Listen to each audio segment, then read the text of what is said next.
안녕하세요. 샐러드 만드는 남자입니다. 오늘은 저희가 샐러드 카페 운영하면서 저희를 진짜 힘들게 하는 그 한 가지가 좀 있어서 그걸 한번 말씀을 드리려고 해요.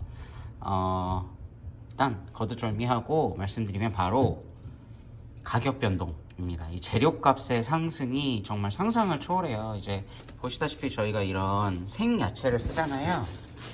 생야채 뭐 연어나 이렇게 좀 신선도가 요구되고 수입을 하거나 뭐 이런 제품들이 많다 보니까 그 원재료 상승분이 정말 상상을 초월하게 올라갑니다.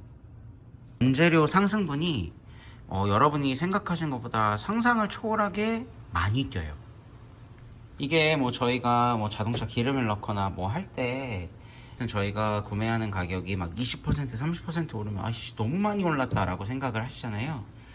이게 항상 여름마다 반복되는 일이긴 한데 요 초록 야채, 샐러드 야채가 가격 상승이 미쳤습니다. 진짜. 원래 저희가 사용하는 샐러드 야채는 로메인이랑 치커리를 반반 섞어서 사용을 했었어요. 그래서 이제 저희가 이렇게 썰고 세척을 해서 이제 전처리를 해서 사용을 하는데, 요게 로메인이 저희가 원래 한 박스에 이제 2kg짜리를 받아 쓰는데 2kg에 싸면 한 11,000원? 보통 15,000원 막 이 정도 가격으로 저희가 받는단 말이에요. 근데 로메인이 얼마 전에 5만 몇천 원까지 올랐습니다. 그러니까 말 그대로 막 3, 4배씩 오르는 거예요. 저희가 야채를 기본적으로 하루에 6kg를 좀 넘게 사용을 해요. 많이 나갈 때는 8kg가 나가는데, 그럼 보통 4kg에 예전에는 3만원에서 3만 5천원이면 받던 야채를 10만원이 넘게 드는 거예요. 그럼 하루에 이 야채값만 뭐 6, 7만 원을 더 쓰게 되는 거죠. 그러니까 한 달로 따지면 야채값만 100만 원이 더 나가는 그런 상황이 되는 거예요. 그러니까 원재료비 상승이 상상을 초월해가지고, 사실 저희가 똑같이 파는데 원재료만 100만 원이 상승하면 말 그대로 제가 100만 원 손해를 보는 거잖아요. 근데 이거 야채값 뭐 100% 200% 올랐다 혹은 300% 올랐다 해가지고 손님한테 샐러드 하나 팔 때마다 1,000원씩 더 받을 수는 없단 말이에요. 사실 그러기는 쉽지가 않으니까.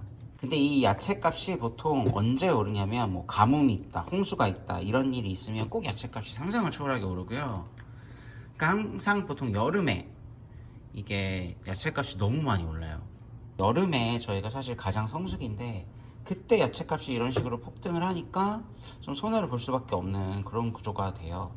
이렇게 뭐 치즈나 이런 캔으로 사용하는 옥수수류 이런 거는 뭐 그렇게 막 가격이 많이 오르거나 이러진 않아요. 그냥 가격 변동이 뭐 10% 20% 있을까 말까 이런 느낌인데, 방금 말씀드렸다시피 이 녹색 야채, 그리고 지금 제일 미쳐버린 가격이 그리고 토마토입니다.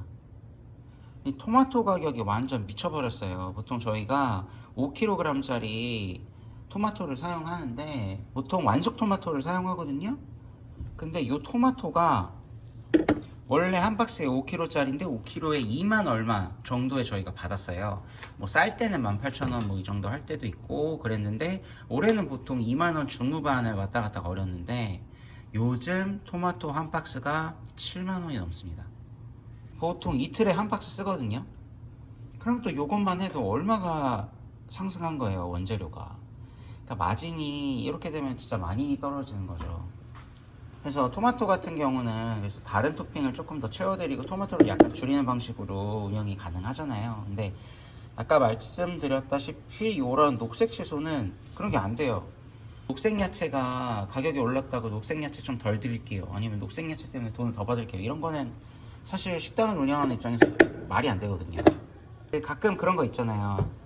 고깃집이나 쌈밥집 가면 쌈채소 가격이 너무 올라가지고 리필이 안 된다 그런 식으로 써있는 경우 보셨을 텐데, 이게 또 저는 이제 상황을 아니까 완전히 이해가 되거든요. 상추값도 막 오르면 2, 300%씩 올라요. 3배씩 올라요.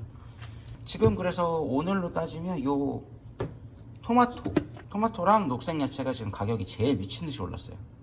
그리고 요 적양파 같은 경우는 그냥 양파보다 수급이 조금 어려워요. 그래서 지금 같은 계절 때는 문제가 없는데, 겨울에는 이제 저장양파로 나오는데 저장양파로 나오다 보니까 가격도 약간 들쑥날쑥한 부분도 있고 완전히 품귀 현상이 있을 때도 있어요. 그러면 또 이제 양파 가격도 좀 이렇게 왔다 갔다 하는 부분이 있고, 그 지금 보시면 이런 양파나 토마토 같은 경우는 햄버거 집에서 많이 쓸 텐데 햄버거 가게를 하시는 분들도 아마 요 가격 상승 때문에 조금 힘든 부분이 없지 않아 있으실 것 같아요. 마지막으로 이제 원재료 가격이 플럭추에이션이 좀 심한 마지막 녀석은 바로 요 연어예요. 지금은 그나마 좀 가격이 많이 안정됐어요. 근데 연어가 그 러시아 전쟁 났을 때 거의 2배가 넘게 올라가지고 키로당 뭐 2만 몇천 원, 2만 원 초반대 받던 연어가 막 4만 몇천 원, 5만 원까지도 가고. 그래서 그때는 저희가 이제 제일 잘 팔리는 게 연어인데 잘 팔리는 연어를 뭐 2배 올랐다고 연어값을 또 2배를 올릴 수가 없잖아요. 그래서 그때도 좀 굉장히 좀 힘든 부분이 없지 않아 있었죠. 어쨌든 이게 손님분들을 위해서 마진에 대해서 손해를 보는 부분은 당연히 식당이 감수를 해야 돼요. 이거 뭐 몇백 원 올랐다, 뭐 몇천 원 올랐다 이런 걸 다 손님한테 전가할 수가 없잖아요. 그러니까 그런 건 좀 어쩔 수 없는 부분이지만 저희 샐러드 가게처럼 이렇게 신선 제품을 많이 쓰는 경우에는 그 원재료 상승 하락이 좀 두드러지다 보니까 확실히 마진율의 변동폭이 크다. 이런 거를 좀 식당을 하시는 분들은 좀 염두를 하시고 운영을 하셔야 될 것 같아요. 이렇게 저희 제일 잘 나가는 연어 샐러드 조합인데 이것만 해도 지금 뭐 원가가 얼마나 올랐는지 계산하고 싶지도 않습니다.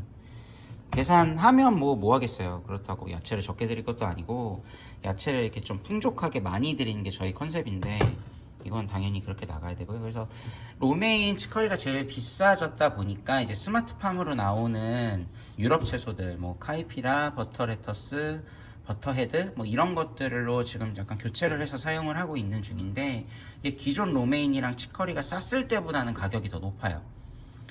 그러니까 뭐 어쩔 수 없는 부분이죠. 그런 부분은 당연히 운영을 하면서 식당에서 감수를 해야 되는 부분이라고 생각을 당연히 하고요. 어쨌든 이제 앞으로 샐러드 가게를 준비하시는 분이 계시다면 이런 부분 꼭 유념을 해서 좀 세팅을 하시는 걸 추천을 드리고요. 그럼 오늘도 시청해 주셔서 감사하고요.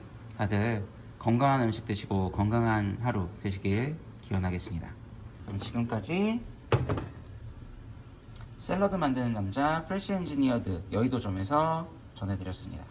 감사합니다.